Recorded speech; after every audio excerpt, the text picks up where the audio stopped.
welcome Maureen and Armando. Thanks for joining the podcast. How are you guys doing? Hello, thank you. Thank you for having us. I'm doing well.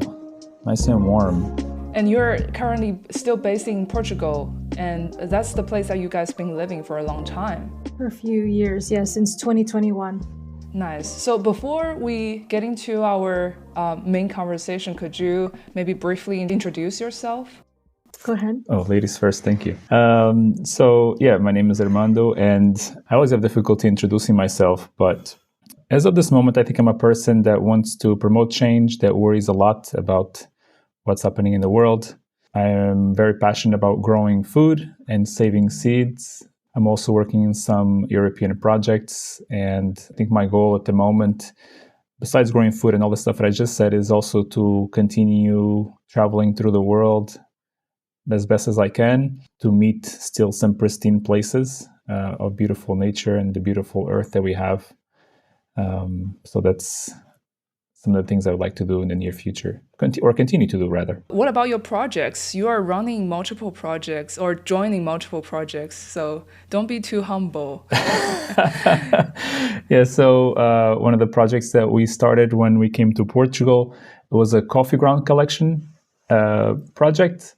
We call it, together with the garden that we have, we call it Horta Harmonia, which direct translation is the Harmony Garden.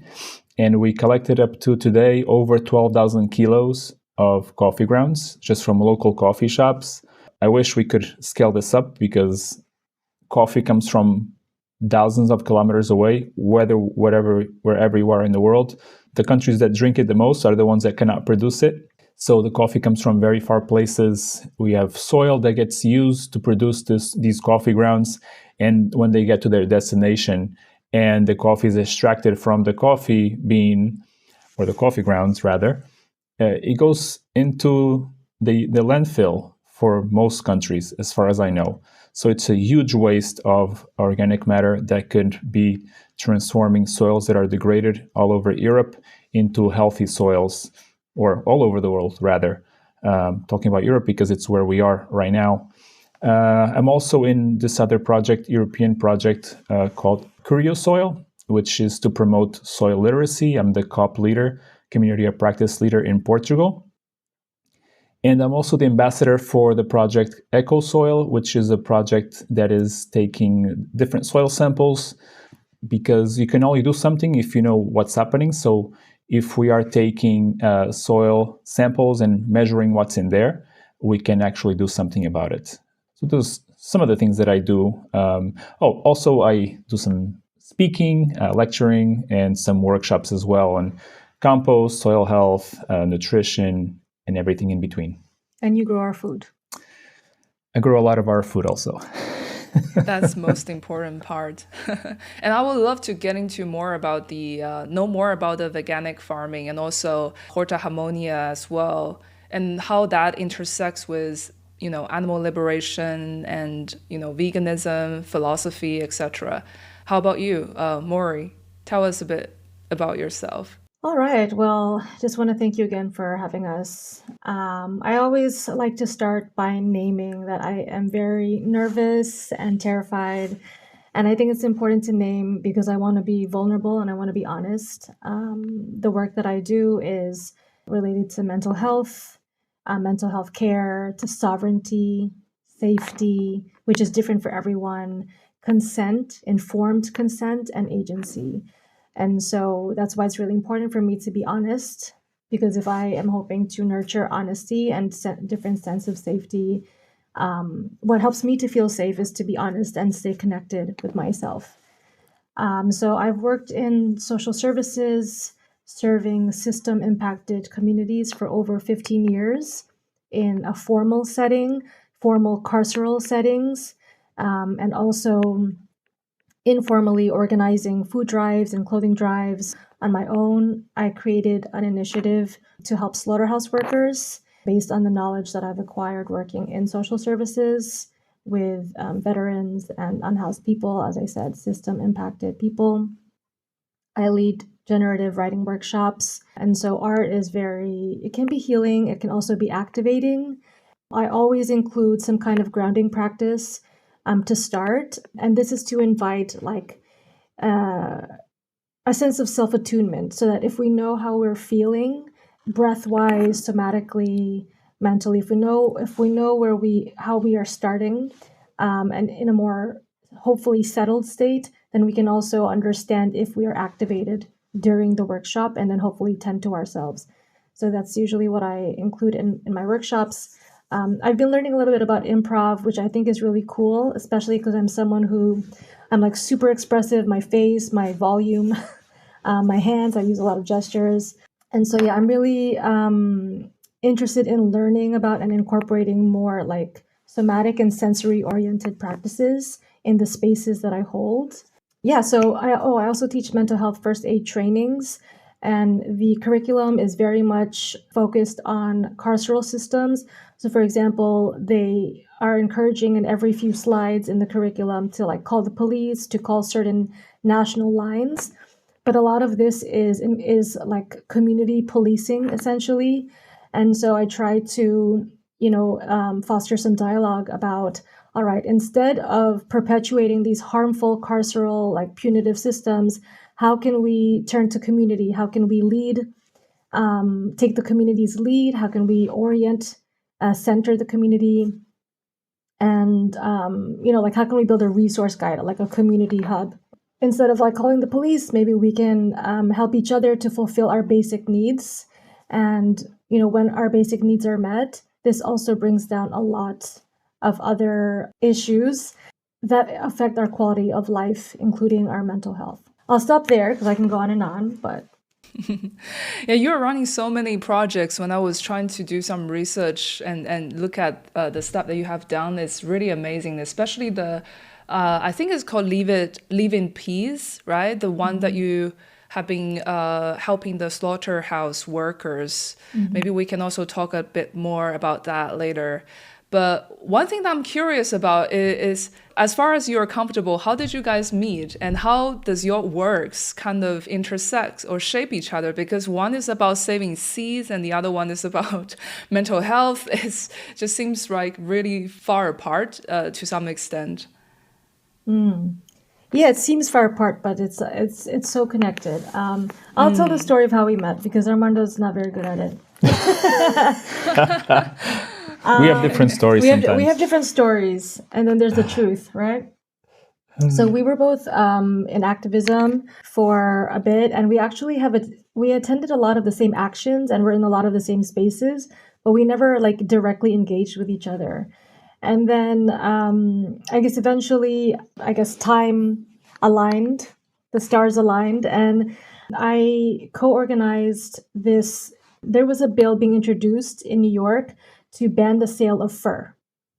And so my co-organizers and I organized this kind of artistic, dramatic event where we were simulating what happens in the fur industry. So we were being skinned alive, there were cages, blood, etc., and like the most touristic and crowded places in New York. And so whenever there would be people stopping to bear witness to what to our performance, I would say, we would have people doing outreach and like, can you sign this petition and ask your local legislator to support this bill to ban the sale of fur? And so Armando saw the footage and he was like, wow, look at this person in the cage. I'm just kidding. So he saw it, and then I was like, wait, but before that, I actually had seen footage of his activism where he was collecting garbage because he organizes like beach cleanups, park cleanups, stuff like that. And I saw a picture of him. I'm like, oh, who's this cute guy like cleaning up garbage? That's pretty cool. And so when I realized that he was like the hot garbage guy, I was like, all right, this is cool. So, hot garbage guy, and then person who was like skinned alive in a cage. That's... So the cookie crumbles. That's how the cookie crumbles. So do you want to talk about how our work overlaps? Yeah, so maybe you can compliment if I'm missing something. I mean, we work a lot on sovereignty as a resistance to a lot of the systems that we grew up with. From the moment that we are born, we are being bombarded with information and with what's right, with what's wrong, and what should be like, what should not be like. And we are starting to unlearn. I think a lot of our work where it overlaps is how we are unlearning these social norms that differ from place to place. We can go from the north of Portugal and something is normal, and go to the south and is not so normal, and then go to all the way, I don't know, to Peru, and it's completely unacceptable. Something is that it will be acceptable here is not acceptable there. So these social norms are subjective. They're subjective because it's how a culture grows, or even sometimes is dictated. So I think a lot of the work that we do is to first learn as best as we can to what is best for our fellow human and non-human animals. And whether this has to do with poetry, with saving native seeds, and avoiding the seeds that are being brought by these systems of capitalism and fairness, and of making as money as possible in the short term, to then speaking about it in a public place or to people, or to show people how they can grow their own food and how rewarding that is. We are starting to learn more and more. I mean, we already know it, but it becomes more and more apparent that everything is interconnected, whether it is art, agriculture, and when we actually mix these things, they become so much more rich. Interconnecting them actually makes them more approachable and accessible, and it actually catches more attention, because sometimes we have the art people on one side, and then the science people on another side, and then the general public on another side. And if we actually mix all these arts together, we can see that it's all interconnected, and we can work together, instead of what we are seeing in this world where we are becoming disconnected and pulled apart, and they're making us, whoever they are, they're making us going against each other with algorithms, with information, with misinformation. So we are learning that when we are doing things together, when we're following our values, which is a constant learning, it's always changing. Like, who I was when we met is not who I am now, and who Maureen was when we met is not who she is now. As we are changing, the relationship changes, and to the better so far.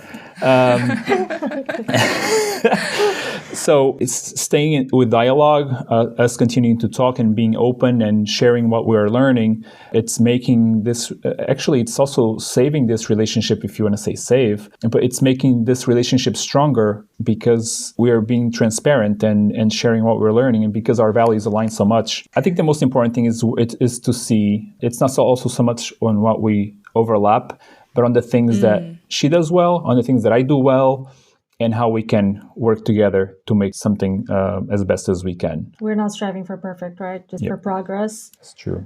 Something I just want to kind of add to that is for food sovereignty is so important to us. And I really appreciate so much what I have learned, the very little that I'm learning about soil health and nature and stuff from Armando, but just having this food sovereignty of being able to choose our consumer and consumption habits, who we can support, who we can boycott, to grow and make as much as possible, sauces, cheeses, yogurt, everything. We have the privilege to opt out as much as possible, right? We're complicit no matter what.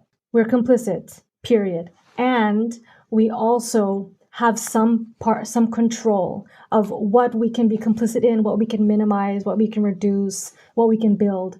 And so I think for Armando, what I appreciate is the food sovereignty, that luxury that we have been able to access. And then on my part with mental health, the sovereignty is, a good friend of mine said that distance helps make colonization and capitalism thrive, right? Like Armando mentioned, we're polarized, we're separated.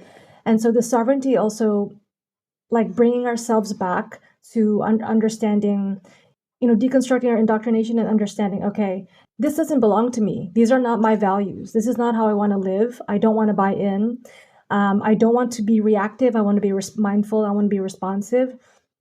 And so I think whether it's, emotions or relational experiences or consumer habits, like it all comes down to this understanding, this knowing of what belongs to us and helping to align our lifestyle with our values. Yeah, very well said, and also very inspiring. Aside from to be able to meet each other through seeing a hot garbage guy or seeing a girl that you find attractive who's locked in a cage. Aside from that, I think it's very important, like what you said, the bodily dimension when it comes to our food practice. And also food sovereignty is still a relatively at a very nascent stage, I would say, because I guess especially for the global south, there's a lot of discourse about it's still focusing on food security, which is largely influenced by a kind of productivist-driven logic, instead of highlighting the importance of local knowledge and people's relationship in terms of how they manage their own seeds, how they manage their own agriculture, food networks, etc. So this is also something that will definitely circle back later. You have mentioned that your views have changed a lot and in your relationship have changed a lot. And if we can go back in time with regards to veganism and animal rights, your understanding about veganism, how does that change? How did that change? I just want to say something before I forget, because I do forget things a lot. What you said about the global south, I mean, let's not kid ourselves.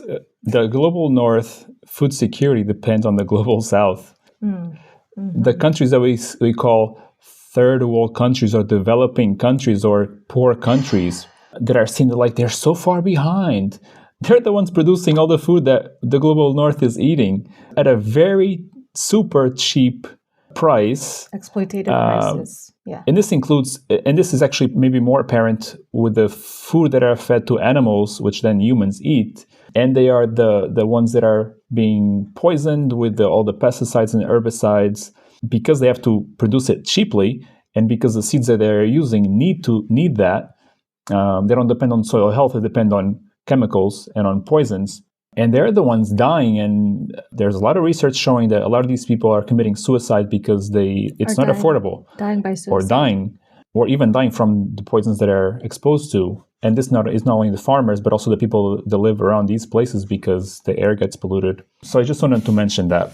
I think what has changed a lot in me is, and as me as the one individual, how I can make a difference instead of thinking, oh, nobody else is doing it, so maybe I shouldn't do it either. I think to me the click when I went vegan, or even before I went vegan, it was on the change, because I went from eating all animals, then I cut some land animals, and then I think fish was the last one. I never went vegetarian. I went. The transition was to omnivorous to vegan, and to me the click was even after I was already doing activism for veganism, and I was having issues with the name and everything and with the identity of it. But to me, what was clear was that my choices were dictating, in a way, when an animal would get killed for me to eat. We know that a lot of them are going to get killed, period. And sometimes we question if we are actually making a difference or not. But I know, for myself at least, that I'm not financing this system. I mean, now, comparing to before, we even now thinking about these vegan products that are owned by these huge companies that own a lot of the meat production and animal production and animal feed monopolies. And we are considering or trying to avoid these products also, whether they are vegan, even if they are vegan, rather. Because we know that when we're still feeding these huge companies that are just making the vegan product another piece of their pie, vegan capitalism, we're still financing them. So even though I grew up in a family of farmers, we grew a lot of our food. I'm trying to enforce that into our lifestyle, trying to go from either growing our food, and if we can't, to share more, to exchange more. Because the local markets is where we can make a difference. And the local market is where we can make a difference with the people that live in the small villages, and they're still growing their own food, and they're making a living from growing their own food. So it's something that we are trying to work more in going to local markets, and we're getting programmed to go and buy everything online, going to the store and buy everything from one store because it's so convenient. And we forget these human connections. We're losing these human connections that we get from going to the local market, talking to the people, asking them how they grow their food, getting informed how this food grows. I was always connected to how food grows, but there's so much I've been learning. And maybe Maureen can talk about her city as a city individual, how that experience has changed there. But our connection with how food grows is being lost with this online market and with this technology that supposedly is making our lives better. And we've seen that since the beginning of the internet, our lives are not getting much better. As far as mental health, for example, we don't see much of a benefit. Yeah, so the question I think was like, how did we change, right? Like, how have we changed? Yeah, and also your idea about veganism, animal rights, etc. How your approach to these concepts or philosophy has changed throughout the years. Oh boy, let's see how much time we have. Don't worry about the time. Thank you. When I first went vegan, well, this is also my personality. Like, I'm an all-in kind of person. And I jump right in and immerse myself completely and get lost in it until first I get lost in something. And then as I was saying with sovereignty, right? It's not just, because it's vegan, this is it. No, it's like I started to really embrace my agency. I really started to ask questions, research. And then I realized like there's so much harm that's perpetuated still within veganism or the vegan community and the vegan movement, right? And so just to speak for myself, like when I went vegan, I was like, it's black and white. There's no excuse for animal abuse. Stop eating animals. And everything was vegan. Everything I wore, everything, like all my gear, I had to like show it and flaunt it, right? To say like, I'm vegan, look at me, I'm vegan. And like, even at the time, like when I became vegan, I was working in social services. And so I'm gonna connect it soon, I promise. And so I worked in social services, and I also was of the mindset that like I'm helping and I'm saving. And so I realized only recently that my veganism and my work in social services was very much still from a colonial saviorist, Western saviorist lens, right? Like I felt like, okay, I had to save the animals, I had to save the people, right? Instead of thinking, wait, no, we're all sovereign beings. How can we save ourselves? How can we all get the fuck out of the system and save ourselves? And so something I've been learning recently is like about social location, right? And so like I did this kind of exercise in I think the workshop in Copenhagen. It's like understanding in which ways we are marginalized and system impacted, and in which ways we have more access to power and privilege. Gaining this understanding has helped me to accept nuance. And I think nuance has been the key to my activism and like progressing as an activist, not just for our fellow animals, which is also a language that I changed because humans are also animals. Instead of saying non-human animals, which I think still centers humans, I like to say our fellow animals, which makes them their own, which is who they are. They are their own beings. So like understanding social location helps me to understand, okay, it doesn't excuse you from abusing animals or from being a racist, like piece of shit, period. Though it is a reason and it is information that I can receive and understand, okay, you're not able to receive this information.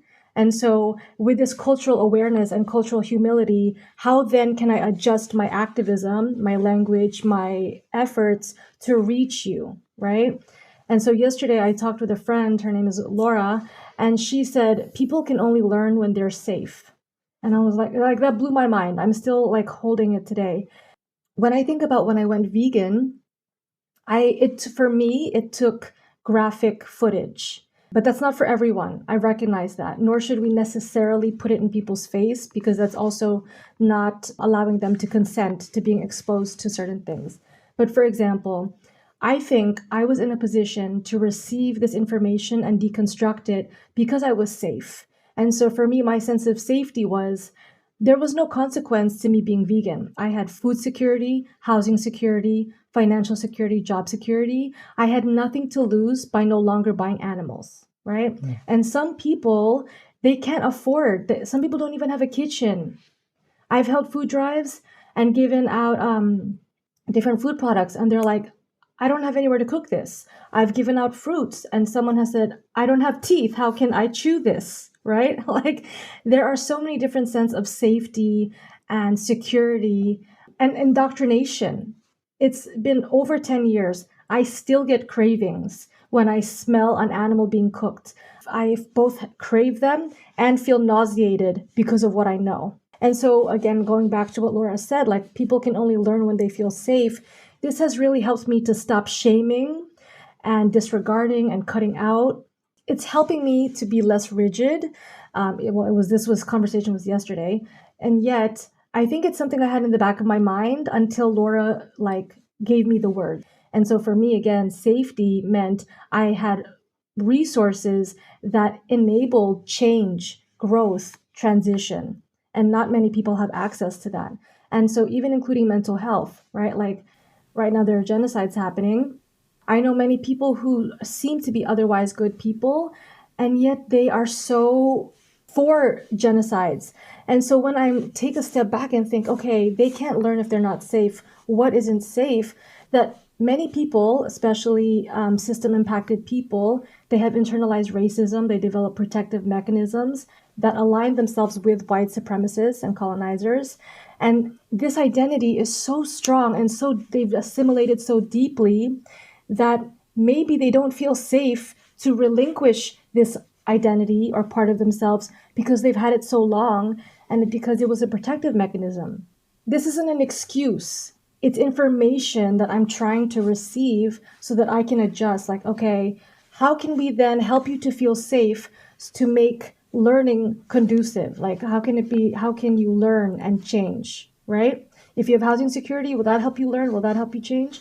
So yeah, basically developing, like being able to hold nuance and being able to understand like gaps, not just in resources, but also in how to be educated and how to educate, this sense of cultural awareness and humility. I think all of this has really informed the language that I use and to also understand like, okay, I'm going to give up on you.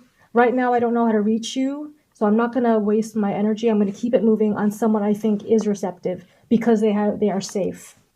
Yeah, I completely agree, especially when it comes to these marginalized groups. And also we were at the conference and listening to Haru's talk about, how people who are homeless and then living in conditions where they cannot practice veganism in our standards. And then sometimes in our rhetoric, we would say, not abusing animals, that is a moral baseline. That's not a moral high ground, etc. It would sound very insulting, I think, for people who do not want to harm animal, but they are in a condition where it's just impractical for them to abstain from animal products. But I do have a kind of like I don't know if it's a counter argument, but you talked a lot about sovereignty and consent. But clearly, the animal agriculture, all these international corporations, they don't care about our consent when they're promoting carnism and all these like hyper capitalism. And it seems like we are having a lot of standards for ourselves. We want people to be safe and then we want to get their consent. But these agribusiness don't care about that. Do you feel like we actually have to push the boundaries a bit or even provoke and make people morally feel uncomfortable in order to make some changes? And I'm more talking specifically about the city dwellers, people who are already living in an affluent state. And most of our listeners, actually, for this podcast, I think they all have 50% of them have iPhones, I think. So, and I just feel compelled to make them feel a bit uncomfortable. So I would love to hear your thoughts on that. Yeah, well, I appreciate the follow-up, I guess. When you say counter, I see it as like a follow-up because I agree with you to an extent. I think sovereignty is pushing the boundaries though, because, I'm a city person. I had no idea where food came from, whether they, were animals that were murdered for food or to become food rather. or fruits and vegetables. Like I still say, I'll mention a vegetable and I'm like, oh yeah, it's a root vegetable, and it's not a root, it's not a root vegetable. But anyway, let's not talk about that. I think, so when I talk about sovereignty and consent, right? How can you consent if you're not informed? So it's like if we tell someone, you must care about this, I don't think that's education. I think that's making someone uncomfortable, but that not productively, right? But if we actually are able to educate them, because like, for example, like there are some people that show footage, graphic footage, and I think that's quite effective. It worked for me. At the same time, if someone is then traumatized or their PTSD is triggered, then not only have they potentially we have activated some protective mechanisms, but then it's like, do you really think at this point they're going to care about the animals? And so when I say safe, it's not that like peace and love and flower. No, it's like a sense of security. So for example, my initiative Leave in Peace, I have helped slaughterhouse workers to find, I call them peaceful employment or alternate employment, to leave the slaughterhouse and find employment. But before that, I used to condemn them. I used to be like, fuck you, you're evil, you're the devil, you kill the animals. And then, again, with developing my sovereignty, I was able to return to myself and say, do I mean this?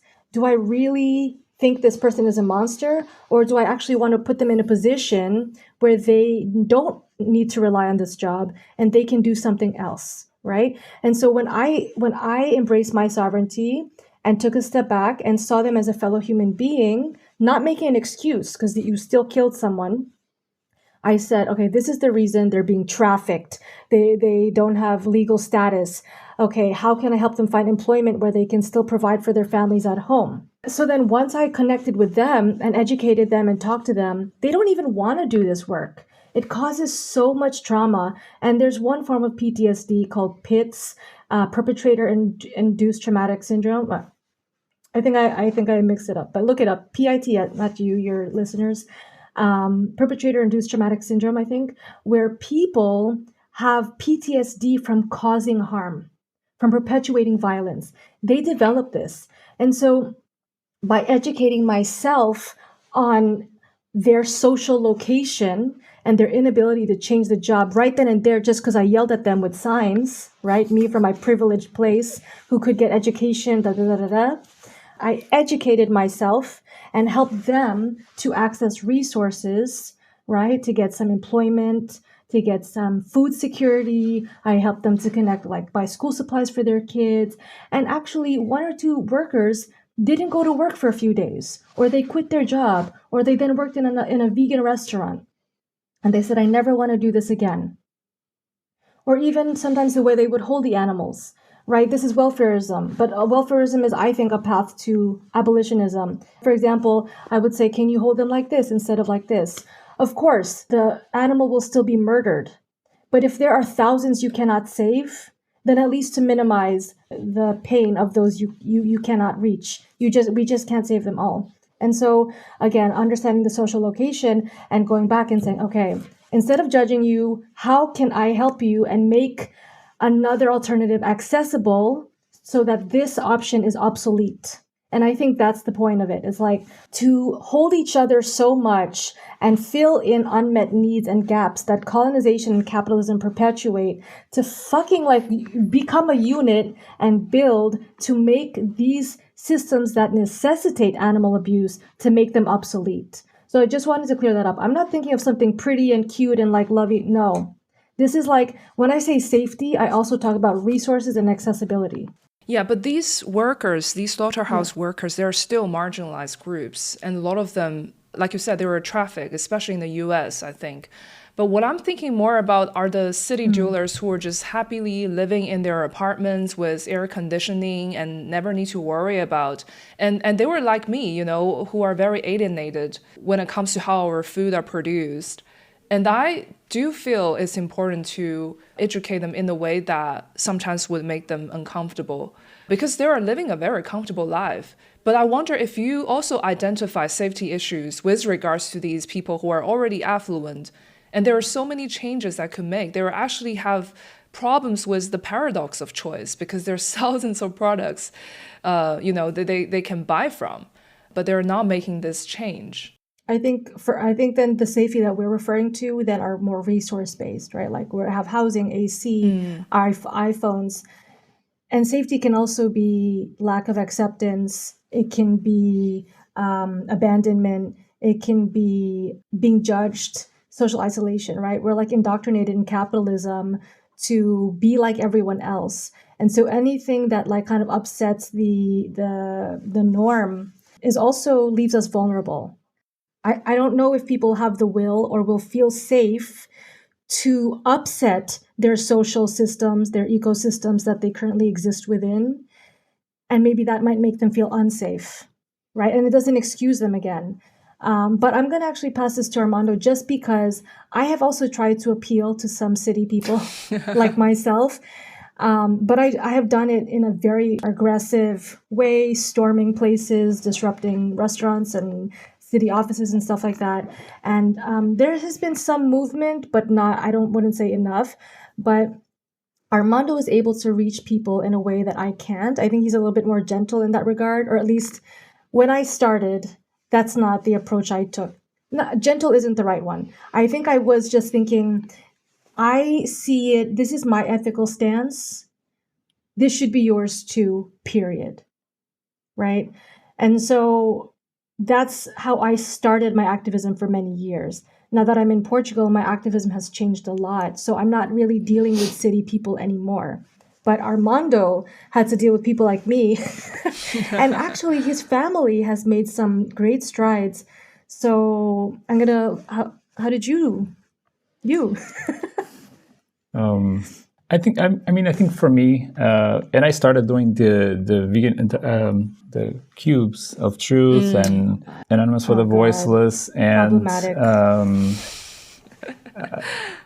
shortly after I noticed that was not what I identified with, because it's like you're trying to change people. You're literally talking to them as you are trying to change them, instead of talking to them as trying to understand them. Also to preserve my energy and my mental health, and from also looking at what works, what doesn't work, from research, from psychologists and sociologists. I just, at least with my family, I just started, and my family was born in a small village and now lives in one of the most crowded places in the US, in a city. So now they're more city people. And for me, I think it's just educating people and showing them what's happening. So it was the same documentaries I was watching, I showed it to them. And these things cross your mind, and you think as a human being, and if you are open-minded, these things are going to start to affect you and to question what you are doing. I think one of the biggest issues now is that people feel like they are so busy and their lives are so crowded that they have to go for the easiest thing. Yet, for the city people, that's not an excuse, because they can easily buy this thing or the other thing that easily, because it's so accessible. It's not like I am here in a smaller village and I have to grow my own food, and maybe it's easier for me to grow an animal for I don't know how many calories than to grow a bunch of vegetables that give me a lot less calories, which is why some parts of the world, it's very difficult to be vegan. But for the city people, that no longer is an excuse. You have options everywhere. You have different fruits and vegetables. You have different types of protein, whether it is ultra processed or not. Because usually sometimes that's the excuse is, oh, it's so processed. Like meat is not processed, or milk is not animal milk is not processed. They're both ultra processed and added with a bunch of stuff. And a lot of times with the vegan options, a lot of this processing is just blending something or freezing and defrosting and stuff like that.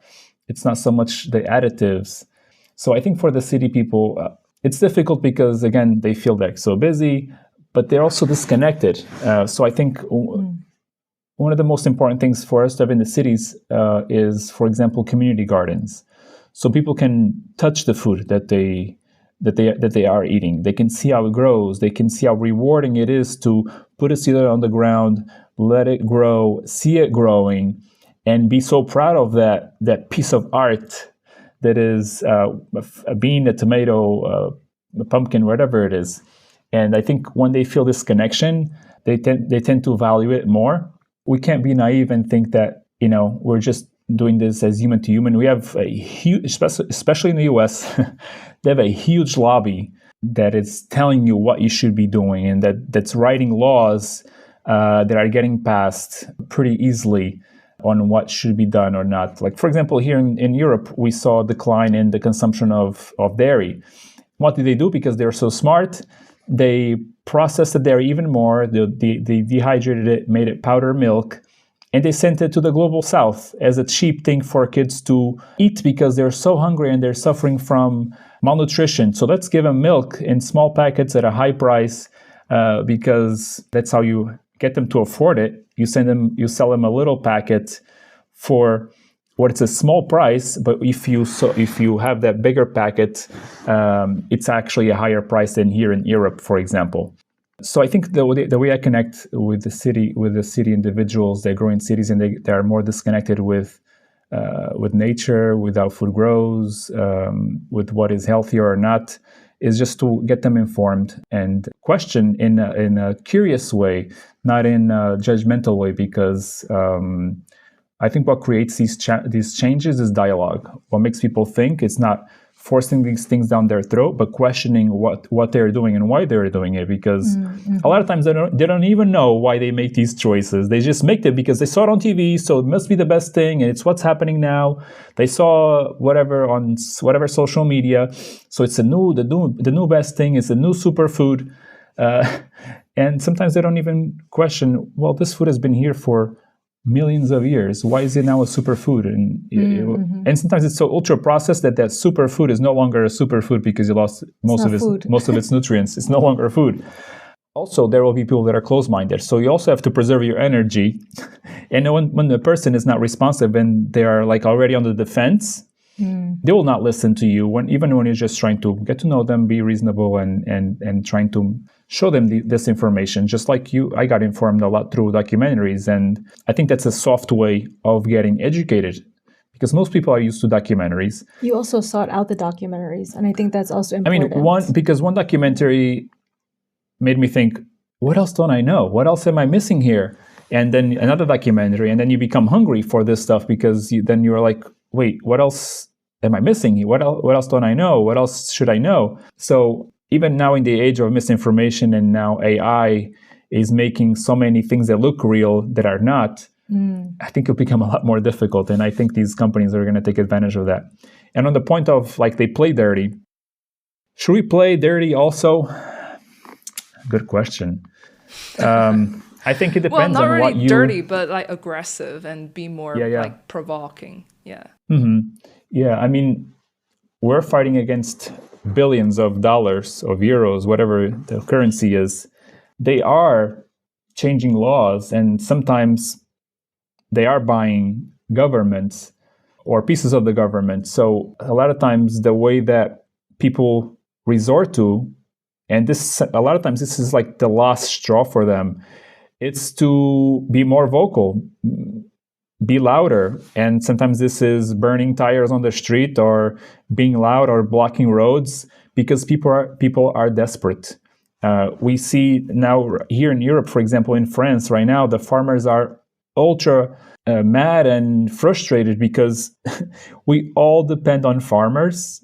And when I say all, I think we all depend on farmers because we all eat, and most of the food that we eat comes from the land. 99% of the food that we eat comes from land, especially if you are plant-based. Most life itself depends on the health of the land, and the farmers are the ones who get paid the least. Most of the value of the product isn't the people that do nothing but drive the product here and there. And the price skyrockets, the profit margins have been skyrocketing for these companies, especially after COVID. And the farmer is still receiving the same or less than 20, 30 years ago. How is this possible? All the prices for everything else, gas, machines, herbicides, pesticides, for those that use them, have increased tremendously. how are they supposed to be profitable? So unfortunately, you have to resort to being louder, to being seen as violent, but they're just desperate, just like Maureen's poem about the bull. The bull is not violent, the bull is desperate, right? By her book. Can I say something to what you said? Yeah. Sorry, I'll try to be as brief as possible. It's like whether it's city people or anyone else, like with more resource privilege, I think like if we appeal to them also like based on their values, unfortunately, I found that's one of the toxic things I find in veganism. It's like, no, it has to be about the animals, right? But literally, I just have to say, not everyone cares about animals. They just don't. And even some people who care about animals are still very supremacist about it, and they want the animal to be as animal as the human is comfortable for them to be, right? Like whether it's a dog or a cat, we force our ways on them. And so, for example, I think that appealing to someone's values is like, and also, like I said, understanding their sense of safety, and that also helps you to appeal to their values. So if someone doesn't give a shit about animals, but they care about human rights, they care about colonization, they care about food swamps, food deserts, capitalism, they care about, indigenous people, they care about the Amazon, about feminism, if they care about all of, depending on what they care about, all of this is somehow connected to animal agriculture and animal exploitation, like in so many ways. Like, for example, when we think of trafficking, we think sex trafficking, but labor trafficking is the biggest form of trafficking. And you can never leave your neighborhood and still be trafficked. Like, and people think you have to, like Asia or Europe, but you can literally be in New York, in a borough in New York, and be trafficked because you cannot leave your home or the place of work because they're holding your family or your passport or whatever hostage. So I think like really educating people based on their values, it's true, it doesn't center our fellow animals, but I think that this is still a more productive way to try to affect change than if you try to make them care about the thing they just don't care about. Like, they just don't. And even in New York, like, for example, like it's so expensive to go to a vegan restaurant, get a burger and fries. It's like 2-3 times the price sometimes than going to, I'm not going to name any of these monsters. They don't deserve to be named. But we know who they are, these corporate monsters that have their hand in all kinds of social injustice. That also makes people think, whether you're a New Yorker or not or whatever, it's like, oh, so veganism is an elite thing. It's elitist. Niche. It's a white thing. It's a niche, right? And so I think if we make veganism accessible, and by accessible, I mean helping them to understand it on their terms, maybe that's a way. And like, that's again, recognizing their sovereignty. It's like, how do you connect to veganism? How will you stop eating animals, right? Because I think you started first with the environment, with health. I have friends like nutritionists with environment, health. And then they learned more. They expanded their breadth of knowledge about how our fellow animals and our fellow human animals are exploited. So yeah, but obviously if we had the answer, everyone would be fucking vegan. Yeah. So I just want to mention that sometimes, we're talking here as city people. I've been living in a city also, especially when I was living in the US. And I don't want to talk like down to people that live in the city, because I think most people are now moving to the city because it's so convenient, the jobs that exist these days. But there's also a lot of people that are moving out they're seeing the value of being in nature and being more in a quiet place, and reconnect with our Mother Earth. Where did I want to go with this? Also on the price. We can see that sometimes the vegan products are expensive, but a lot of times these are the most processed ones also. Because if you're going to buy, and now this might sound basic, but let's be real, a lot of the meat dishes, there's just rice and a piece of meat, or French fries and a piece of meat. Piece of animal. Mm-hmm. Or could be just rice or potatoes and maybe a salad on the side if you're lucky. So let's be real that when you talk about maybe just rice and beans, it's the same thing. It's a grain and a protein. So rice and beans can sound basic, but rice and an animal is also basic. So when you're buying rice and beans, those are some of the cheapest things you can find in the supermarket these days, or lentils, whatever it is. And you can use the plant-based spices to make it more flavorful, just like you do with any other animal. So what is the difference here is just your mindset that you were told that you are supposed to buy meat because it's healthy, has a lot of protein, blah, blah, blah. So if people actually get educated, they can see that this is not the truth. This is just one reality for some people, but there are multiple realities. And we have a lot of research showing nowadays, there's no hiding that that one of the healthiest diets that you can eat is a plant-based diet. You don't have to call yourself vegan. You can just eat plant-based, and there you go on that part of avoiding animals in your lifestyle. And I think all that comes with, again, deconstructing how we are being formatted every single day with, like, for example, here in Portugal, when we see a commercial for a supermarket, they give you the promotion for one vegetable and a promotion for one animal. So it's like you have to buy these two things because that's like you are being formatted on what you should be buying through these commercials. So only when people can step back and actually,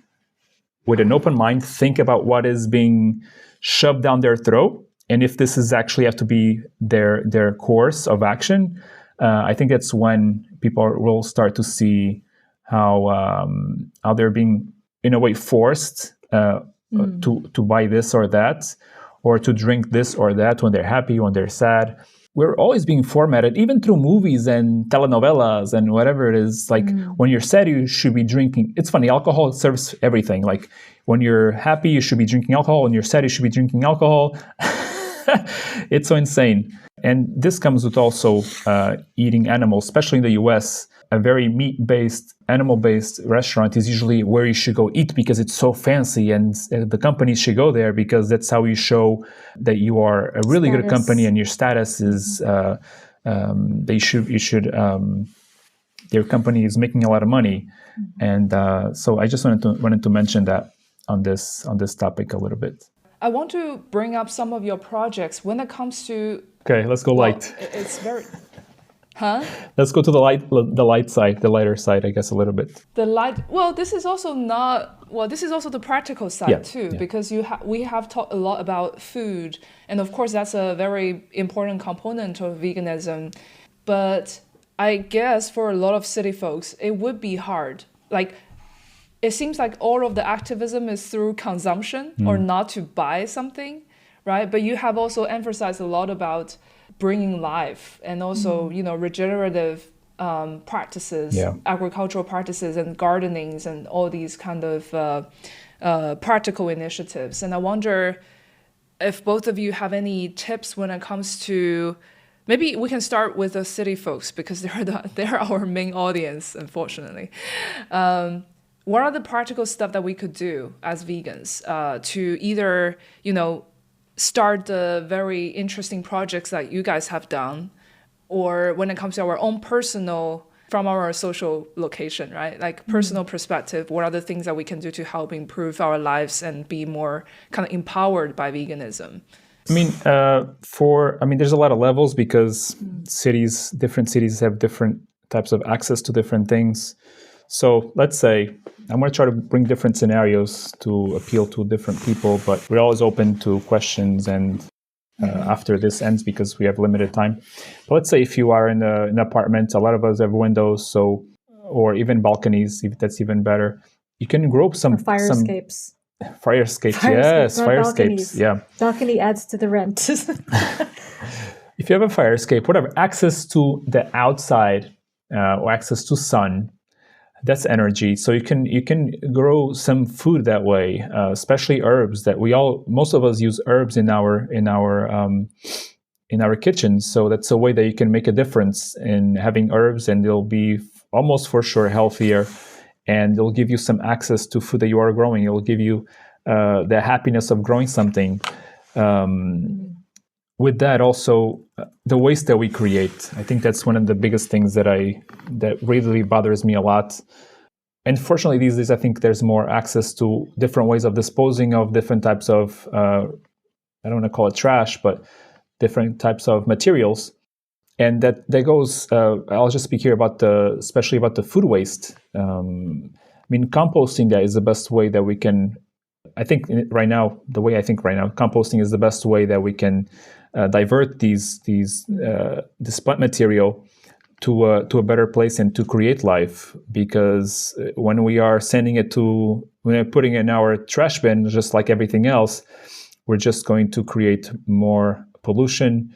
We're going to take that life and just turn it into complete death, and then to greenhouse gas emissions, blah, blah, blah. Or especially, I think some of the ways that some cities have, especially containers for you to throw these materials.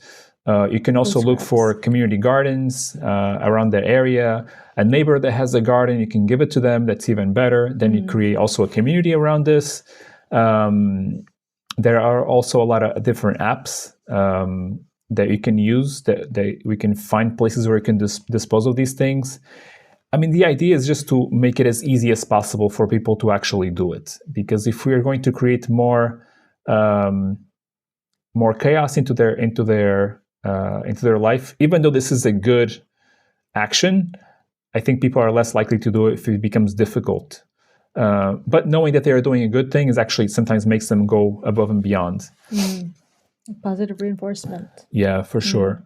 And especially when you are growing these things, whether it is in your balcony or in your fire escape or in your windowsill, you are reducing your need to buy something. You're also having more control over what you eat. You're making your space even more beautiful, because we know where we have plants, these spaces tend to be seen as more beautiful, and it's also better for your mental health. Caring for something else is also better for your mental health and for your own well-being. A lot of us are caretakers, and a lot of us even receive more reward when we're giving than when we are receiving. Like, we feel better when we give something than when we are receiving. So taking care of something is better. It might be difficult to talk about regenerative practices for the city individuals. Yeah. But or veganic farming in city. Is it possible? It's not impossible, because a lot of people have pots in their home, a lot of plants, and sometimes they are buying, whether they are vegan or whether they don't want to contribute to animal exploitation. A lot of the ingredients, sometimes when they buy these fertilizers, are made out of animal products, whether it is like blood meal, feather meal, bone meal, that are included in sometimes fertilizers or potting mix. And even the people that care about the environment and are about reducing plastic, for example, or reducing their fossil fuel consumption, they might want to know that a lot of these fertilizers, especially nitrogen, phosphorus, the NPK, that they see in these little baggies or big bags, they are mostly made from fossil fuel energy. And they use a lot of energy to produce these nutrients. When they compost, or when they have access to compost, so maybe there can be an exchange between a neighbor that has a little garden, and they give him the food scraps, and the neighbor gives them a little bit of compost. There can be an exchange here. Again, I think that one of the most important things for city individuals, the idea is to create a community, because you have so little access to space. And sometimes it's the radical people that create the garden in a park, in the city park. They're like, oh, wow, you're taking over the space. The cops are going to come and destroy it, or whatever. Sometimes there are these people that are actually beautifying the spaces and connecting with these people, making community with these people, or these individuals that are seen sometimes as radical, can give access to a lot of different things and exchanging things. So I think that's one of the most important thing with city individuals, because sometimes we don't even know our next door neighbor, is to create this sense of community and connections if you're living, especially in apartment buildings. Yeah. When it comes to, say, for example, there are lots of younger, I think there are lots of younger people in China, especially young generation, who want to go back to their hometown, not in the what we call first tier, second tier cities. They want to go back to the rural areas. They want to go back to villages, etc.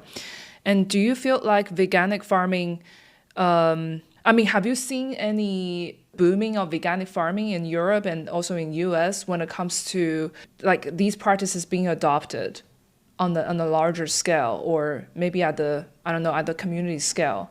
Had there been any successful cases where people can look them up, for example? Yeah, I can send you some resources after, because I know I will forget names. So, but I think sometimes people don't see it as veganic. They just see it as more regenerative practices, getting rid of fertilizers or herbicides that are made with fossil fuels, or even using animal manure, and just using compost or what you call green manure, which is growing plants and just chopping them down and leaving them on the ground to decompose to create soil organic matter. I think there's been a boom on that, especially because now soil health is becoming louder in agriculture, and especially in Europe. And I think China also, there's the picture that everybody knows that there was an area in China where it was completely deserted, and they created the community. Again, the community came together, worked together in this huge area, and they made a desert turn into a green, lush space. So I think for these individuals that want to go back to their small villages, their home villages, I think they want to do this because they're getting connected again to their roots, to their values, and they're deconstructing what these different systems, especially the capitalistic system, is telling them that what is valuable and what is privilege. The real privilege is to be able to breathe clean air, grow food that you can sow with your own hands, put your hands in the soil. And when you feel this, it'll be life-changing. Kids, from the workshops that I've done with kids, they live even in small villages. Sometimes the parents no longer have a garden. But when you see the kids smiling, putting the seed on the ground, and a few days later they see the seed sprout, it's so rewarding for them. And I think that these younger, who were the kids a few years ago, now the younger individuals, they're reconnected with their values, with their nature, with their culture. Yeah. They no longer find value in making millions of monies, whatever the currency is. And they're finding value in connecting with their roots, eating healthy food, having a community, talking to people actually face to face. And I think they're getting more connected. And going back, sometimes by society may feel like going backward or as a downgrade of their lifestyle, but it's actually a huge upgrade. And I think when you do something according to your values, there's no money that can pay for that.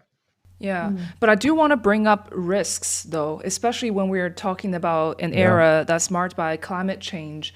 And one thing that stopped me from growing, well, I do have a dream of having a farm or to grow my vegetables and stuff, but then alongside the hard labor, but there's also the uncertainty when it comes to the climate and when it comes to all the risks that I have to internalize.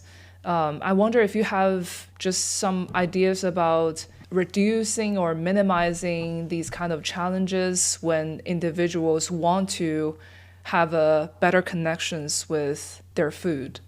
Yeah. And also just every other aspects of their lifestyle, basically. Yeah. I mean, I think the biggest risk is when you depend on others to buy things from others, because then you depend on them and you have zero power besides the money that you have in your hand. I think what can reduce risk is to first not to isolate yourself, because agriculture, I'm not gonna tell you that agriculture is pretty and it's amazing all the time, because it's super difficult and it can be frustrating because you depend on the weather, you're depending on the rain, on the sun, on the water, but the benefits definitely outweigh the risks. And again, I'm going to bring back the same thing. I'm always pressing the button of community. I think that's what reduces your risk, is when you have people around you that can support you in those difficult times. And sometimes maybe your apples didn't grow this year, but your neighbors did because they have a different variety. And again, that's one of the ways to reducing risks is to have different varieties of different things.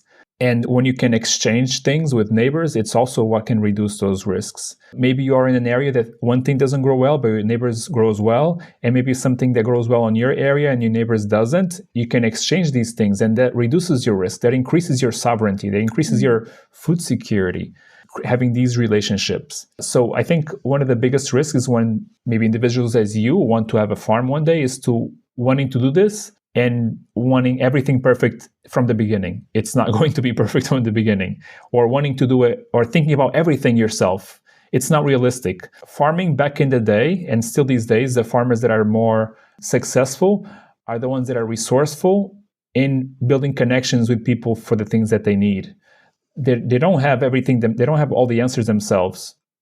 They don't have all the tools, they don't have all the knowledge, but they connect with people that can build on these things. They can add on to their tool set, to their knowledge, to their more hands on in the soil, because one person, two people, three people sometimes cannot manage one place. Sometimes you have to bring a community together, and you have some things that happen here, and in a lot of places you organize a day to where a community comes and joins and helps to start a big project. And when you feel that, when you go through one of those experiences, you see the power of community and the security that it brings. So if any of these individuals that have not done anything, I definitely recommend to maybe go to an eco village or to a place that has already been established and experience what's happening in these places. So they can see the power of this community and how these things were built. The people who you can call, you can rely on, who you can cry to, who you can celebrate with, which is the most important thing, is to celebrate, are going to be what's going to make you continue to do these things. And also when you go and harvest and you're like, oh, wow, I grew this. Maureen's probably going to say, or I'm not going to say what she's going to say. I want to speak for myself. A lot of times I devalue the things that I do. I think that I don't do enough or that I should be doing more. And then she goes outside and she harvests something, and she's like, "So, how do you think this got into my hands? How do you think I was able to harvest this?" And I'm like, okay, yeah, I grew it. I took the time and effort to make sure that it grew. So then this is the reassurance that what you're doing is good and something tangible, because you're literally holding it. Yeah, that's true.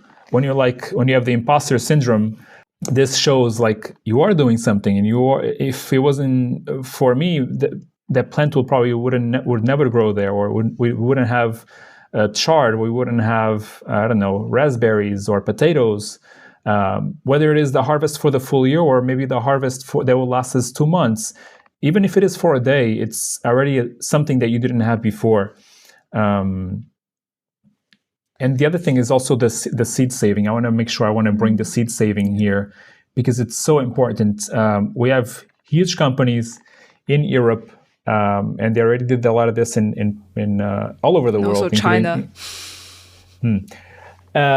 They are patenting seed. They are patenting life, which is insane. How you can patent life, and we're losing our old seeds. Old. I don't want to speak as old as like a bad thing, but they're the seeds with the knowledge.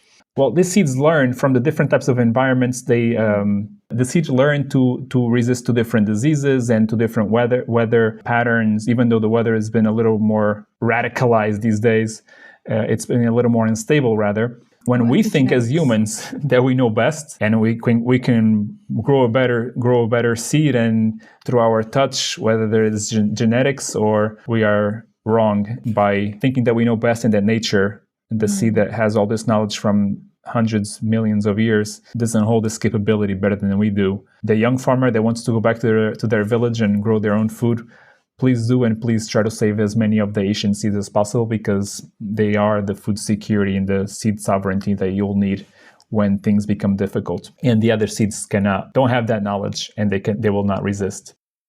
Yeah. It's actually parallel to conservation. animals in a sense, right? Because we are sometimes when it comes to conservation, it's about bringing the animals and keep them under these captive breeding programs and expect them to be able to be released and then just live a good life in the wild again without acknowledging they have their own culture and they have their own networks, social networks, and knowledge of their local environment as well. Humans could be, arrogant in that sense.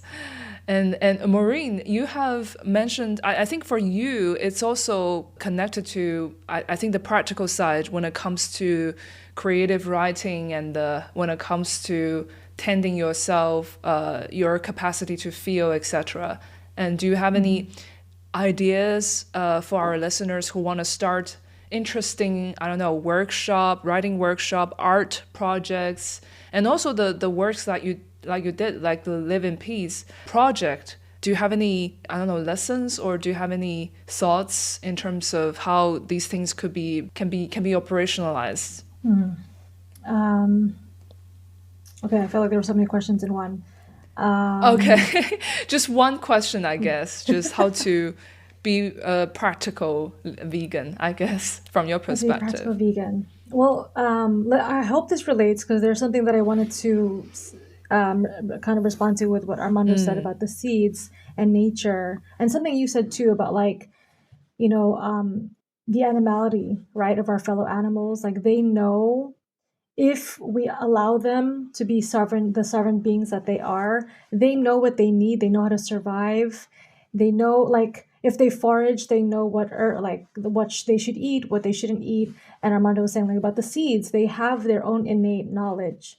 And when he said that, I was like, I was thinking, our bodies, humans are animals, and we also have this knowing, or we had.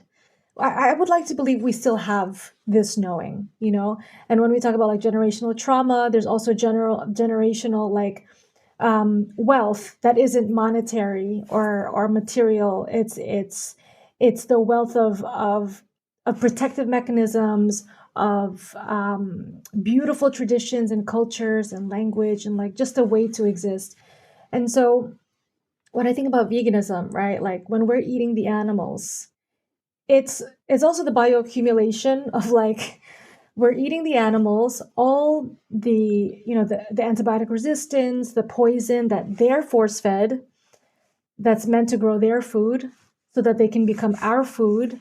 And then we literally internalize and digest all of that poison, their fear, their stress hormones, everything that they consumed, and it becomes us. It becomes part of our biology. And the body knows if something is not wrong. And proof of that is in cancer and different comorbidities of different medical and mental health conditions, right? All of this, like in our microbiome, which affects our mental health, our nervous system, all of this is connected. And because our body knows, and we just internalize, we reduce it to something. Maybe that's not true. Like, oh, I didn't have enough protein, so I'll eat this. But maybe your body's reacting a certain way because of something else that you witnessed or something that you're experiencing. And also because you ate an animal that was thrashing and fighting before their throats were slit. Your body knows that.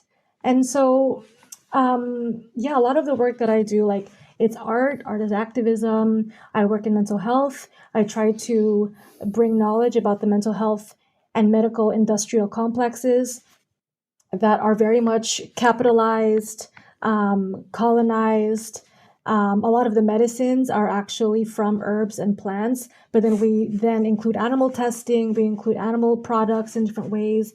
And so that's my very long-winded way of saying, like, you said, how do we operationalize? Is that the word that you use? It's like, I think the first thing I'll really invite you to do is to really bear witness to your knowing, right? Like, take a moment and just take inventory. Like, if you really listen to this full episode, or like all the amazing, impactful episodes from slightly tofu. Is that what you call? Yeah. I would really suggest, like, as you're listening, right? Like, notice how you are responding, right? Like, how is your breath? Is it becoming labored? Do you find yourself being defensive? Does it in your body? Are you tensing up? Why are you tensing up?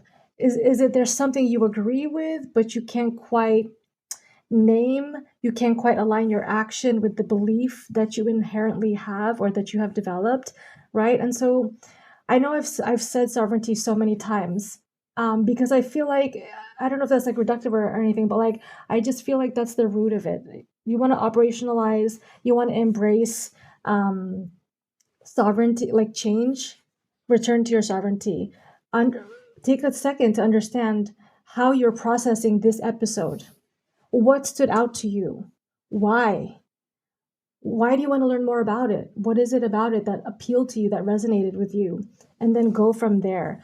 Oh, maybe I didn't care about the animals and the cortisol, but oh my God, it's in my body. So what should I do about that? Maybe I can eat plants. And where can I eat the plants? Maybe not from a giant chain. Maybe I can go to a farmer's market, right? And so, as we talked about vegan capitalism, it doesn't mean just buying a vegan cheese and like, okay, I'm vegan. No, like, let's take it a step further. How can we grow food that's lovingly produced that also happens to support small farmers who are grossly underappreciated, totally disrespected, and like not valued at all, right? And so, yeah, I guess I'll see if I can bring it back. So take a moment, check in with yourself, try to, it's going to take time. It's not like it's going to be a half an hour process. Like this is a lifelong, many lifetimes process. Take inventory. What belongs to you? Why? How do you know? How does your body communicate that? What doesn't belong to you? How do you know? How does your breath communicate that? And how can you align your lifestyle? How can you express it? Can you express it through art? If so, you can come to my writing workshops. They're free. They're free. They're free. Yeah. I'll make sure to put the link in our show notes. Thank you. Yeah. And also how is your mental health affected? Like when you're gardening, there is science. Like when you're grounding, Armando has really connected me to this. Like I try to walk barefoot more often in the earth, in the dirt, in the soil, which isn't dirty. We're taught that it's dirty. Something Armando said earlier, it really brought it to my attention. And I also said about like social acceptance as a form of safety. It's like this notion of being civilized and being primitive or savage. Right? It's also very colonial too. It's a colonial, internalized. Yeah. And it's very human supremacist also, just so we know. Like, when we say, oh, you're acting like an animal, we use like derogatory language as to make these associations with animals. It's like speciesist, it's racist, it's all the ists. And instead of embracing, we are also animals. How can we actually be more animalistic, right? How can we be our true selves? I think actually, if you are on autopilot and only adhering to your indoctrination, if that's civilized, I don't want to be civilized. If it's savage to eat fruit with your hands, to feel the juice, to feel the texture, if it feels savage to grow your own food and have dirt under your nails, soil under your nails, be a savage, embrace it. It's so beautiful. Poetry, also I write poetry. That's how I tell the truth. That's how I tell my truth. That's how I can unveil other truths of other people and other lived experience. And also with mental health, I give mental health trainings. Oh, so I wrote down two things that are potential tools. One is self-touch. Also, that's also part of sovereignty. It's like Armando said, community is so important, being able to connect. But also when we connect with ourselves, we can, I don't like the word regulate, but I'll use it just for this. We can regulate, we can co-regulate our mind and our body. And self-touch is giving and receiving for ourselves. And we can self-resource in that way. And it shows us a sense of safety. When I'm touching my cheek right now, self-touch can be, depending on your lived experience, can be very healing and soothing. It can also be activating. So tap into that. Tap into how you feel when you do self-touch. Also, this pause and reflect. Something Armando and I do when we argue or trying to incorporate is like, wait, that was my first reaction. I didn't mean that. Let me course correct, right? And so if you take a moment to pause before you buy the animal, to pause before you are reactive and yell at someone or judge someone, maybe if we pause and think, okay, why am I really mad? What am I really upset about? Do I really want to eat this animal? Do I believe in this whole chain of events, right? Because it's also animism. It's like, if you eat the animal, you're not only eating the animal, you're eating all the resources that it took to produce the animal, and then once they're murdered, and then everything after. And that's all of that results in like land, air, water pollution, inequity. There's murder of humans. There's PTSD, as we discussed earlier. You're eating so much energy and spirit. So do you believe in that? And so, again, really take inventory, moral inventory of what belongs to you, what you want to release, and really understand why. I think if you know your why, then change becomes more accessible. And I think a lot of times veganism is framed as a constraint because, you cannot buy this or you cannot buy that. But just like what you said, it's a self-tending project as well, a self-tending process. And it actually, during this process, you gain lots of autonomy and sovereignty, and you are actually more empowered. At least for me, I have never known so much about food and also cooking after I went vegan. And also when it comes to how my food are being produced after I became vegan and start to self-educate, So yeah, I definitely agree with that. But before we wrap up, I do have a burning question with regards to food sovereignty. This is a little bit more philosophical, I guess, because I think a lot of time when it comes to food sovereignty is that, highlighting local knowledge and local relationality with how food is being produced, their own food systems, etc., and also how they arrange financial assets, right? But then sometimes it can kind of work against veganism because there are local food systems that value small-scale livestock production or small-scale animal husbandry. And also when it comes to knowledge, it could serve social value or spiritual value when it comes to raising or hunting animals. Do you guys have any thoughts on that when it comes to the ethical tensions? Yeah, I mean, I may be, what do you call it? Biased. But this is my reality. I grew up as early as I can remember. We were killing animals at home, and we were growing animals, and my dad was the one killing them, and today is the one who's vegan. Oh, really? How did you convert him, by the way? Because I think family members are notorious. Again, I didn't convert anyone. You didn't I didn't convert him. I just showed information. So from his words, he knew that he didn't feel comfortable killing the animals, but it's what we did. And a lot of times, that's the thing. It's what we do. And we don't question what we do. Right? So I grew up killing animals. I was part of the killing process. My last process was maybe 10 years ago. And one of them, I was already vegan. And because I wanted to document this and show people what was really happening in these small, familiar houses. Again, I don't judge because I am comfortable accepting that some parts, some people, some families will never go vegan because it depends. They see the animal, growing animals as the only option. And I know there's some realities in the world where it's very difficult to grow food. It's very difficult to grow vegetables. And unfortunately, because the animals are very resourceful, they can find food themselves, and then they become somebody else's food.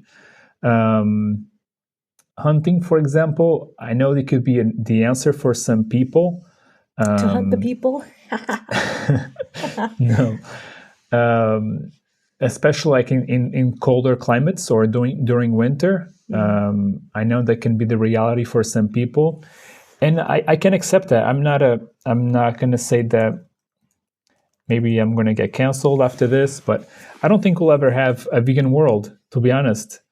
Because I've seen, and all you have to do is travel through the world, and you'll know that this cannot be real for some people. We have a lot of different Aboriginal in Australia that depend on animals. We have a lot of different indigenous families and communities that kill animals to survive.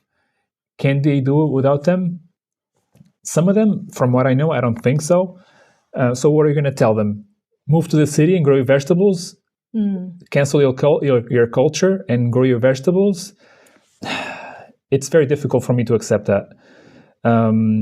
So I just try to see it as, I try to be open-minded and not let not impose my values on somebody else without understanding them. And I think that's what's happening these days a lot. We imposed ourselves and others instead of trying to understand them first. And I lost my train of thought, so I'm going to stop there for now. Maureen, do you have anything to add with regards to this issue, tension? I feel like it's coming back. It's coming back? It's not coming back. If it comes back, can I interrupt you? Well, we'll see how I feel. So I have like kind of two things happening, and like I'm carrying two things right now. One is if I know. Okay, finish before I start. So I'm going to tell us a quick story, and we as people will have stories. So I went to the Philippines, and we all know that usually through history, the Europeans are called colonizers. Colonizers, but in history they're called, like, they discovered bastards. This place, they discovered this explorers. There you Innovative. go. So they call the explorers, right? They found this place, and they found that place, and they found that place when the places already existed and people were living there. And we continue to see this, and religion does the same thing. And I know maybe a lot of your listeners are maybe from China, and we see this dairy being imposed on the Chinese people a lot because they need to grow taller, and milk is going to do that for them. And they couldn't be more wrong than that. So unfortunately, we see these explorers, this society, especially the Western society, impose their values on others, or seen as like the norm. This is how you should live now. And we lose all our culture. And we see that as being like the radical, the savage, and like, oh, you're so poor, you didn't even have electricity. And we know that all these vanities are not what bring happiness. Some of the happiest people in the world are the ones that live in places that we see as like, oh, I would never live like that. They don't even have a bathroom. And they're the happiest people in the world because they are not being imposed all these things that require money, that require all these resources. They're living simply. They're living a simple life that brings happiness, in touch with the ground, in connection with nature. And all this Western society that's been like, oh yeah, that's how we should live now. We should have this car. We should have this house with these many bedrooms, and with all this and that. And we buy stuff and when we buy spaces to store our stuff, they will never touch. Anyway, different topic. That's not a story. But Philippines. Sorry, when I went to the Philippines as a white guy. People were looking at me like I was this like, people were looking up to me, right? They were like, I don't know. It's a coping mechanism because of it was very weird and uncomfortable sometimes. Sometimes it felt nice for my ego. But they saw me as like, they valued my presence and that I was a better human being in a way. And it was it was uncomfortable, and it's sad that Christianity and explorers and colonizers. Proper, yeah. Well, yeah, sorry. The colonizers imposed this, that these individuals, they have such a rich culture, are seen or see themselves as less than. So I want, if they're listening, I want them to know that I value that culture. I value that living simply. I value living from the soil, living from simple things, and you don't need all that crap the developed world is imposing that actually bring people to misery. Eventually they learn that this is not the way, but unfortunately some people get so entangled in this life of buying more, having more, and then they realize they have less, and hopefully it's not too late before they realize it. So before they get into that mess, realize that having less is actually having more. Boom. Mic drop. Well, my first thought to that is also we don't need a white guy or a Western person to tell you Yeah, that's if true it's too. something to value or not to value. So just call in. But I'm glad that you say that, and hopefully lead an example for other white cis het guys that can acknowledge, like, okay, one, leave us the hell alone, and two, we don't need your permission or your blessing. You don't need to leave you alone. Okay, so based on your question, which was long ago. Sorry. No, don't be sorry. I'm not sorry. I have two stances on that, right? It's like, one, the good thing Armando just spoke, and it's like, I don't think it matters if we agree or disagree what our stance is, what our ethics are on like certain cultures, tribes, religions that will always consume and use animals. So yeah, I think that's like that. I don't think it should matter. I don't think it matters, and I don't think it should matter. But two, because I still have an opinion on it, and because you did ask me the question, I'm gonna share like what I feel. And the second stance is like, I talked about cultural awareness, cultural humility. I think actually not embracing cultural awareness or humility is what keeps our movement at a standstill. Because we have just this white Western, like, there's no excuse for animal abuse. And then we have like these, skinny white people that are perpetuating all the mechanisms of colonialism and capitalism, right? Like, you have to be skinny, you have to be white, you have to be feminine, you have to be this or real men eat animals. Like, there's so much xenophobic kind of rhetoric and narratives that go against veganism. That are used to promote veganism, that actually I think cause more harm and further isolate us, right? And actually, I've been thinking about this, like when we've said, oh, they're just like us in ways that matter. I'm like, wait a minute, ways that matter to who? Just because they're a mother, just because they can cry and feel pain, for me, that's irrelevant. We should leave them alone, period. There should be no qualifier, no context. Leave them the fuck alone. Eat your own ass. So that's from like of course, privilege. But for like indigenous, for example, cultures that do use animals, or like, as Armando said, certain regions where the temperature is so unforgiving that it necessitates the use of animals. It hurts me to think about it, to think about the animals. It hurts me to think about them being hunted, being eaten, being worn, skinned alive, all of this, of course. And I grieve that. And I also think that if we focus on that, if we focus on them and further desecrating their culture, instead of trying to return to more indigenous ways that are more plant-based or plant-oriented, if we only focus on indigenous tribes that like do absolutely rely on animals, instead of trying to reduce our own animal consumption, instead of trying to change our own vegan capitalism or capitalism at large, if, instead of building communities that make plants more accessible and animals less desirable, or animal consumption less desirable, I think we're going astray. Like, I don't think we should be focusing on indigenous people who maybe can kill one animal a month, if they even have access to the animal, because the capitalists have robbed them of all kinds of resources. But if we instead try to build, things and make things accessible, I think that's the question, and where the That's where I would like to bring the focus.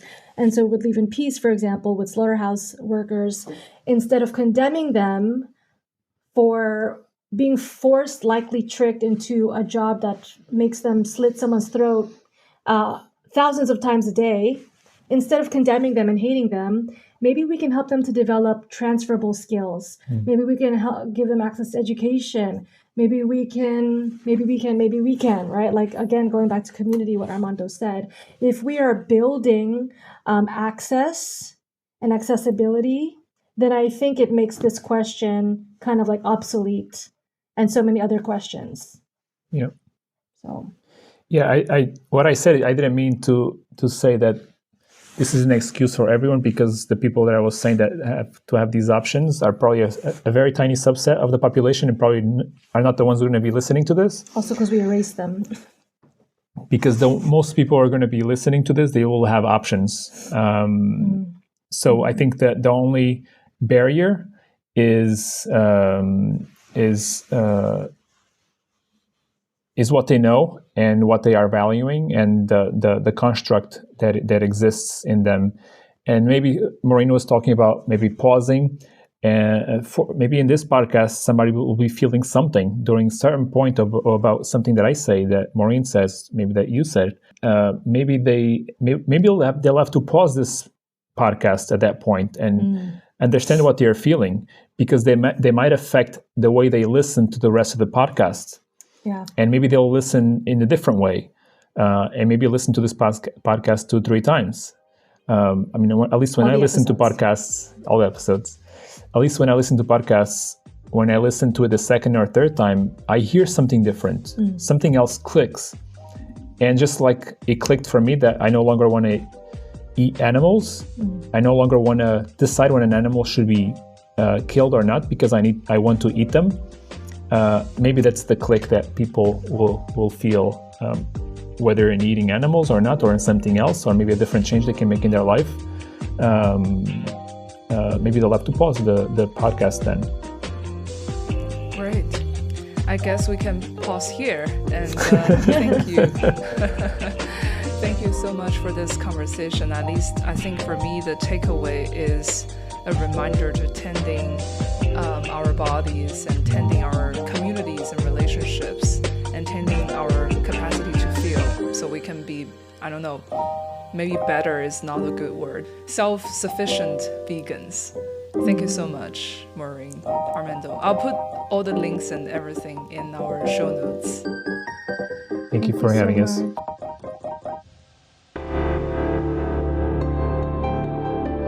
你现在正在收听的是有点豆腐，一个倡导动物权利的播客。